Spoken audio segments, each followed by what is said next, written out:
it's great to see. And this new documentary, and what made you say, I got to tell this story? What clicked for you? Hearing, I mean, just the idea, I play basketball. Basketball really was a pivotal part of my life and community, and just hearing, you know, Dr. King, we think about it as this black and white poster, right? And these speeches, and it just, having him, picture him in hard-bottom shoes and a suit, showing up and talking about check ball and hooping with some younger kids seemed kind of electric and seemed worth breathing life into and figuring out how to explore. And it all stemmed from our director, Glenn Kino, hearing Ambassador Young trying to impress Tommy Smith, talking about his athletic prowess, saying, you know, I used to hoop with Dr. King, and we were really good. It was like, what? We have to tell that story. Yeah. It was so interesting. I'd never heard of that. I mean, we see President Obama, you know, we know he can hoop. Had no idea about this. And this film is just so beautifully done. It illustrates how the intersection of sports, leadership, activism, they come together from MLK's era to current day with President Obama. Now, are there specific lessons that you hope audiences connect with, especially in today's climate? Yeah, I think a special thing about basketball and having any kind of political interest or acumen is about meeting people where they are, finding, not just in words or as a cliche, but actually being at eye level in person, not on your phone, not barking in comment sections, but actually spending time with people. And hearing from them and interacting with them. And maybe we don't have to talk, and we do this at our family, with our families at Thanksgiving all the time. You don't have to talk directly about the topic. Talk around it. How are you doing? What are you feeling? And it comes up what your concerns are, what your struggles are. Well, I actually share that struggle. We're dealing with that at my daughter's school or whatever. And now you have some sense of a middle ground. And basketball, I think in a unique way, is a pretty intimate game. You're not protected by face masks and equipment and separation. You're all sweating on each other and very as close as we are. So you really are with somebody, and no, it wasn't that bad. It's kind of like riding the train in New York sometimes. Like, we're forced diversity. You actually can't be that scared of Muslims or as billionaires and people making 20 grand a year on the same train. It's not the boogeyman. People that really get scared of the boogeyman are usually not interacting with that many. That's right. We are the great experiment. We really are. That's where fear is created. You're a lifelong activist and former African-American studies teacher, which I didn't know.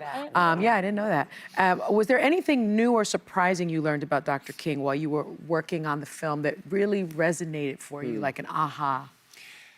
I think, like a lot of discoveries, they're more surprising when it's like right in front of your face and you didn't notice it. And I think one for me, growing up in an activist household and around labor organizers, my parents and family, and as an activist myself in Philadelphia, you get like-minded people together that have a similar cultural consciousness, and then you plan an action or you discuss whatever you're discussing. I hadn't thought about meeting people through play. And play being a way in which to connect, hear from folks, and then form and shape an approach or a position. You kind of call a meeting and the people that want to come show up, but what if we just go and meet you where you actually are? And that seemed kind of obvious. As a teacher, you try to find ways to, we teach memorization through song, right? You're using play to get something embedded and accessible for people. I hadn't quite, it was right there in front of me and I hadn't thought of it. Well, it's because we think of it as this very serious thing. We don't think of it as people coming together trying to figure out what to do. And what's the best? Either you playing, you know, spades, you playing or you talking, and things come up. And stuff comes up and you say, oh, let's do that together. Well, we often skip, I'm sorry. I was just gonna say, you also on any game start with an agreed set of rules. So you're already starting on the same page. That's true. And then going from there. That's true. I think sometimes we skip the step of really establishing what do we want and what do we need to go to. I want to do. And terribly now, I want to be seen doing. Which has kind of become the first and foremost approach, and then work backwards. So we're going old school on this one. Well, this year's marks the 10-year anniversary of your 2016 BET Humanitarian Award, and you gave this incredible speech that went viral on racial justice and police brutality. We have a clip of it. The burden of the brutalized is not to comfort the bystander. That's not our job, all right? Stop with all that. If you have a critique for the resistance, for our resistance, then you better have an established record of critique of our oppression. If you have no interest in equal rights for Black people, then do not make suggestions to those who do. Sit down.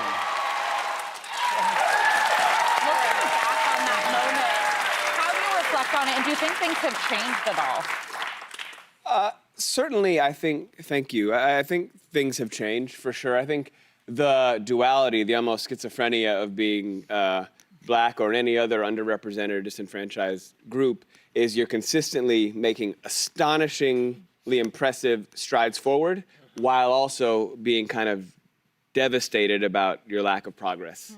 And you have to juggle both because we really have so much to be proud of.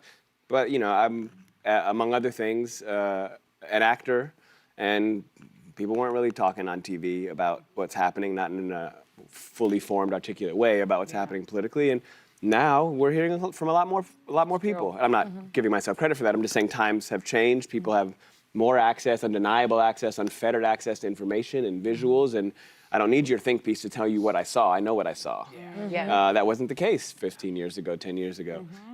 So there are great strides forward, but we also always need to stay motivated, stay hungry, and know that if we quit, if we give up, if we opt out, a pause is good for you. Take care of yourself. You can't pour from an empty cup. But if we bow out, that's satisfying somebody else's mission. Yeah. So. Well, and it's also a time, if you're watching TV and news, that we all need a little escape. And you're starring in a new show called Costiera, which follows former Marine Daniel DeLuca's return to Positano, Italy, to work at a luxury hotel. And you did call this project escapism, and it's what we all need right now. So tell us a little bit about it. I want to go. Well, you're going to want to go. Absolutely. I mean, you know, as you may gather, you know, so much of my life has always been, before joining the entertainment community, pretty serious work. And we all know, you know, it's taxing at times, and sometimes you need to just a break. And just all want to enjoy yourself and play with your kids. And so I like to try to juggle the incredible work we're doing on Hoops, Hopes, and Dreams with something that is maybe a little more playful, get some fresh air, travel. And also, get some good food. Yeah, too, and also have a character, an international Black character. You know, we exist outside of America. Yes, we A do. whole beautiful life exists outside of America for all of us. This isn't the only place you can be. So just exploring and demonstrating that there are ways to exist outside of what we're always told is the only way, and everybody's trying to come here, because a lot of people are going the other way now. True that. Thank you for having me back. Last Thank time you I was for here, we were coming doing back. Celebrity and playing our game. Great So game. it's nice to be back. You know, I really appreciate it. Hoops, Hopes. Hopes, and Dreams will be available on January 19th, MLK Day, on Hulu and on Hulu on Disney+. And it's only 20 minutes. It's easy to watch with your family. Yeah. All ages are welcome to watch it. We really appreciate you watching.